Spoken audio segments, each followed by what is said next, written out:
I'm sitting here having my green tea in my kitchen. I have a little kitchen.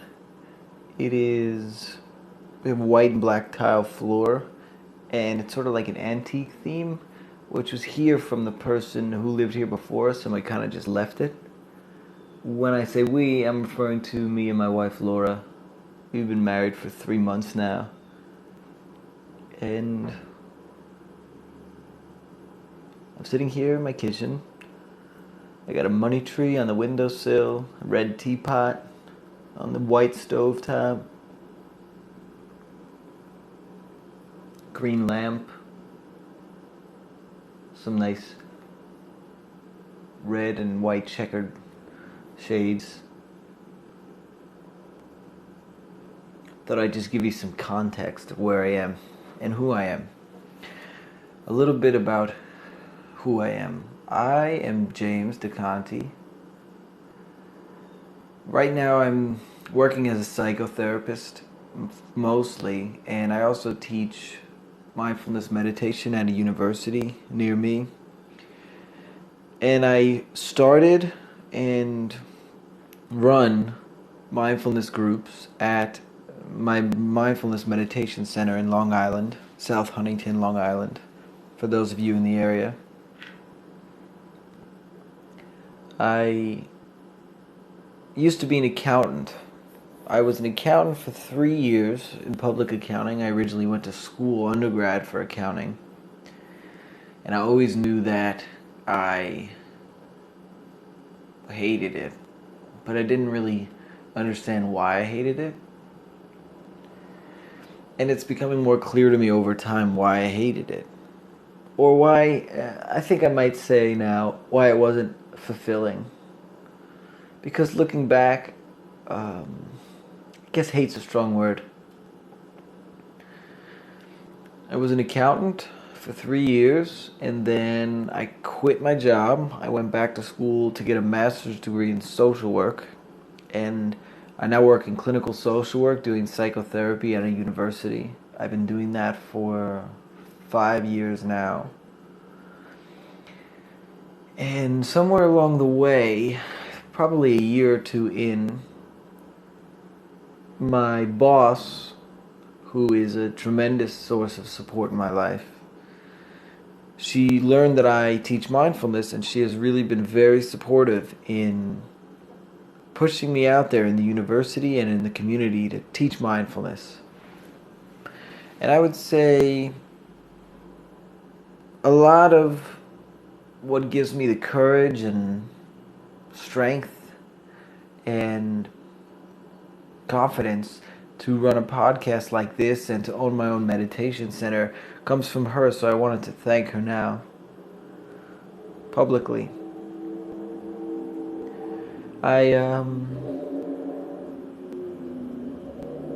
My training is in mindfulness-based stress reduction. So about 7 years ago, I took an 8-week course in mindfulness-based stress reduction. And the reason I heard about it is because I had seen a YouTube video with Jon Kabat-Zinn at Google explaining what mindfulness is. And there was this moment of something's different. You know, I was always consumed in my thoughts and very stressed and overwhelmed, which, you know, most people get like that sometimes. But he moved from a talk about mindfulness into a guided mindfulness meditation, and there was this shift in me of, oh, there's something different than what I've been experiencing. The framework, orientation that I've been living my life is not the whole truth, I guess I could say. When I watched that video, it really sparked my interest. I use the metaphor of like a firework. It's like watching that video lit the wick of the firework, and it's just been burning towards the explosion or liftoff ever since.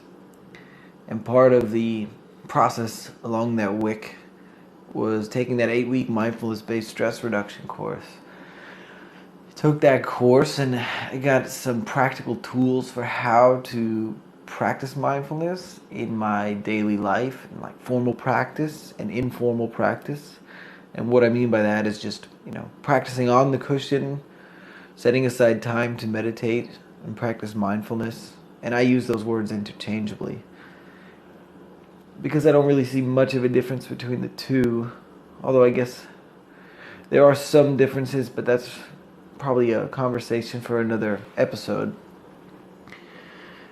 So I have my mindfulness practices that I learned through the 8-week course that I was practicing formally, setting aside time throughout the day to sit and meditate, and informally being mindful at the grocery store, during class, at work, whatever. And I really fell in love with it. The whole process of it. And at least in this moment, the thing that I can identify that I'm so in love with is the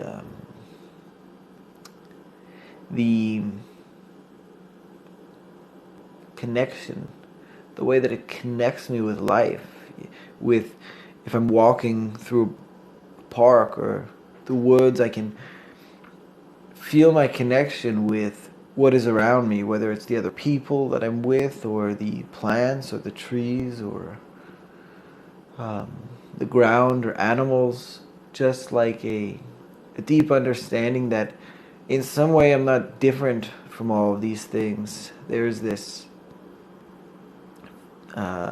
connecting force.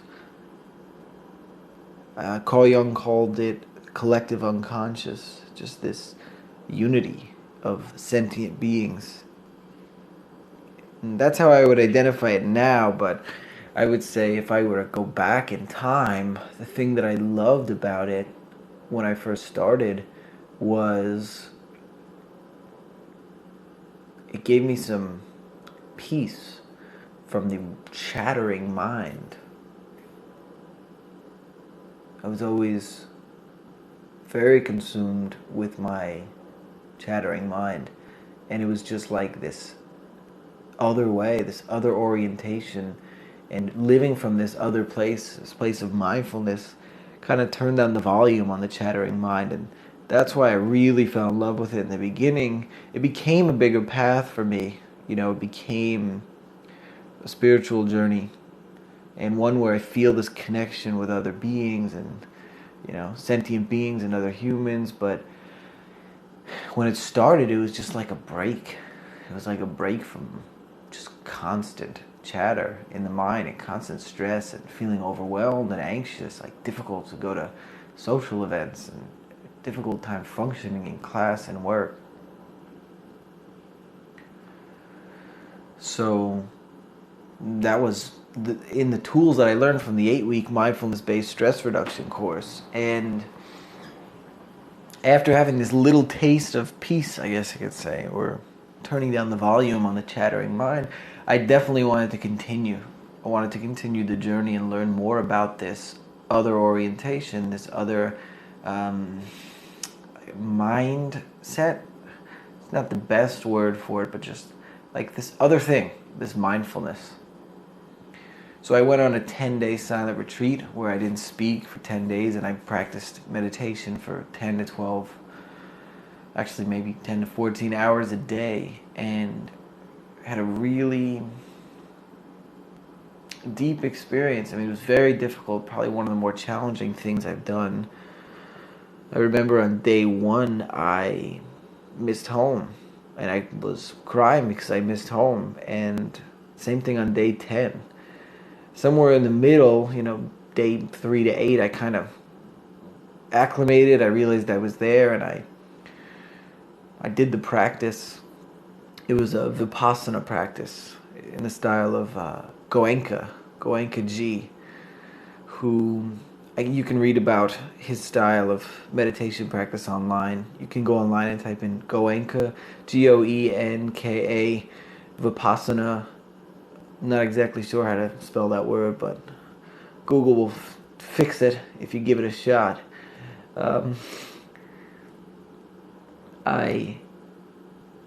Then after that meditation retreat, I did a couple long trainings through the Center for Mindfulness at the University of Massachusetts, which is the training program that Jon Kabat-Zinn started. It's been there since 1979. I did some 10-day programs where there was silent meditation practice mixed in with like group continuing ed type things and mindfulness tools seminars, and did a bunch of those. And then another silent retreat, 7 days. That one my wife came with me, and we stayed in the same room, but we didn't talk, so that was interesting. That was led by a teacher named Adyashanti, and his approach is more of a spiritual approach, which is also one of my interests, but it was just 7 days of silent practice, basically. And all of these things that I've done, the meditation retreats and the 8-week mindfulness course, were steps I had to take to call myself a qualified mindfulness-based stress reduction teacher. Also, along the way, I've been teaching at universities and homeless shelters and community programs around Long Island, which is where I live, and privately also, either through private one-on-one lessons that are specifically for mindfulness, or in psychotherapy. Mindfulness sometimes organically comes up and my clients will have questions about it, which I'll answer, and sometimes they want to practice mindfulness. So I guess I'm sharing all of this to give some context of who I am, what my background is, so that those of you listening will know who you're listening to. I guess in short, I can say I first came to mindfulness by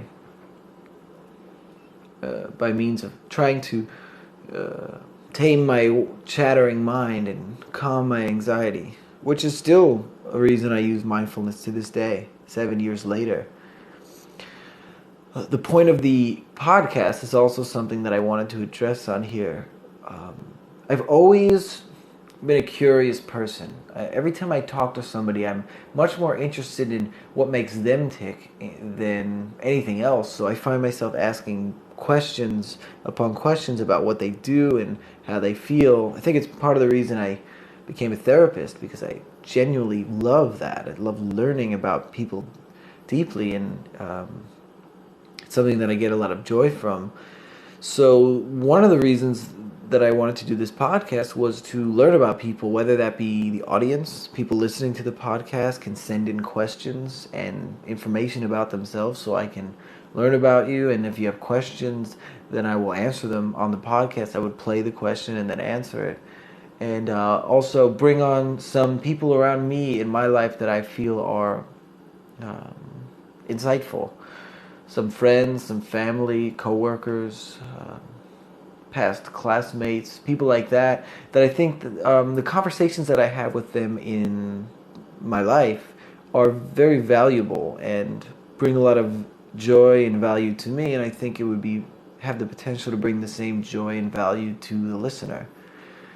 So the intention of the podcast is to do a mix of talks like this, hopefully some deep conversations with people in my life, and some question and answer type things with the audience. If you have questions about mindfulness or about me or about any other thing that comes up on the podcast, you can ask those questions. So let me think here. Oh, and also a mix of guided meditations. So one of the things I do is I record guided meditations, some in the style of mindfulness-based stress reduction, some not specifically in the style of mindfulness-based stress reduction, but I would label which one would fall under each category. And I'll also give some talks about some didactic talks about the science and research, and practical talks about mindfulness and meditation, and then also some other topics, because I don't want to limit it completely to that. I do want to have some ground of what this is. So to put it in short, it's a mix of guided meditations that I will be recording, deep conversations, some talks that I'll give, some question and answers. I'll take some questions from the audience and I'll answer them on the podcast. And I think we can start there as the framework for the podcast. I wanted to give some context of who I am, who you're learning from, who you will be listening to on this podcast, and what the point of this podcast is. So thank you for listening. This is an absolute pleasure for me. I enjoy this dearly, and it's an honor for me to have a platform to share my thoughts, because it's always been something I've had a deep love for. So thanks for listening, and we'll see you next time.